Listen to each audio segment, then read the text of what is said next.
സംസ്ഥാനത്ത് വീണ്ടും അമീബിക് മസ്തിഷ്ക ജ്വരം ബാധിച്ച് മരിച്ചത് തിരുവനന്തപുരം മെഡിക്കൽ കോളേജ് ആശുപത്രിയിൽ ചികിത്സയിലായിരുന്ന വയോധിക.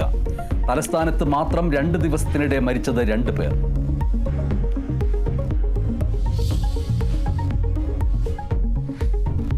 സംസ്ഥാനത്ത് മെഡിക്കൽ കോളേജുകളിൽ ഹൃദയ ശസ്ത്രക്രിയ ഉപകരണ പ്രതിസന്ധി.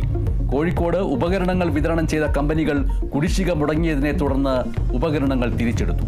കമ്പനികൾക്ക് നൽകാനുള്ളത് 250 കോടിയിലധികം രൂപ. തിരുവനന്തപുരത്ത് കുടിശ്ശിക അടച്ചു തീർക്കാൻ 10 ദിവസം കൂടി സമയം അനുവദിച്ചു. ചർച്ച അനുകൂലമെന്ന് വിതരണക്കാർ.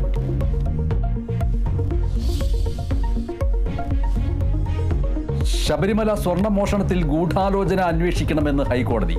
സ്വർണ്ണമോഷണത്തിൽ മറ്റൊരു കേസ് കൂടി എടുക്കാനും തീരുമാനം. കേസ് ദേവസ്വം ബോർഡ്, സർക്കാർ, വിജിലൻസ് എന്നിവയെ മാത്രം കക്ഷികളാക്കി. തീരുമാനം കേസിന്റെ രഹസ്യ സ്വഭാവം നിലനിർത്താൻ. ഉത്തരവ് പ്രത്യേക സംഘത്തിന്റെ ഇടക്കാല അന്വേഷണ റിപ്പോർട്ട് പരിഗണിച്ച്.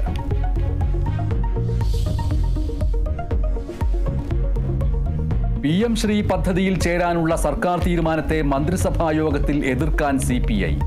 ചർച്ചയില്ലാതെ തീരുമാനമെടുത്തതിൽ CPIക്ക് അമർഷം. എതിർത്താലും മുന്നോട്ട് എന്ന നിലപാടിൽ CPIM. പദ്ധതിയെ പാടെ അവഗണിച്ച് തമിഴ്നാട് സർക്കാർ.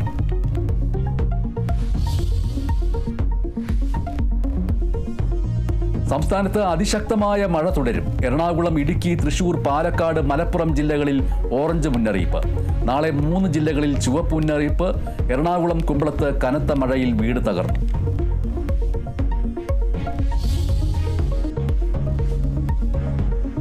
പ്രതിപക്ഷത്തിന് രൂക്ഷ വിമർശനവുമായി മുഖ്യമന്ത്രി. എല്ലാറ്റിനെയും എതിർക്കാനാണോ പ്രതിപക്ഷം?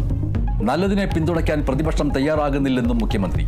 വിമർശനം കോഴിക്കോട് കല്ലുത്തൻകടവ് മാർക്കറ്റിനെതിരായ പ്രതിഷേധങ്ങൾക്കെതിരെ. കല്ലുത്തൻകടവ് കമ്പോളത്തിനെതിരെ പാളയത്ത് പ്രതിഷേധിച്ച് തൊഴിലാളികൾ.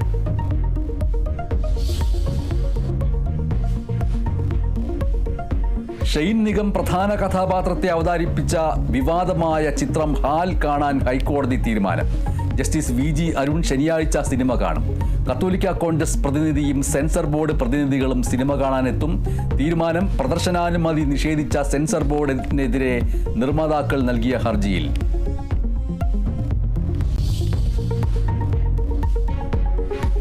രാഷ്ട്രപതി ദ്രൗപദി മുർമു ഇന്ന് കേരളത്തിലെത്തും. നാളെ ശബരിമലയിൽ ദർശനം നടത്തും. തീർത്ഥാടകർക്ക് നാളെ ശബരിമലയിൽ നിയന്ത്രണം.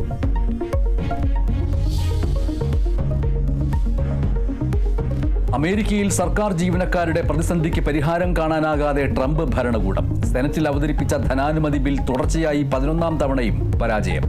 സാമ്പത്തിക ഷട്ട്ഡൌൺ 21ാം ദിവസത്തിലേക്ക്. ശമ്പളം ലഭിക്കാതെ വലഞ്ഞ് ജീവനക്കാർ.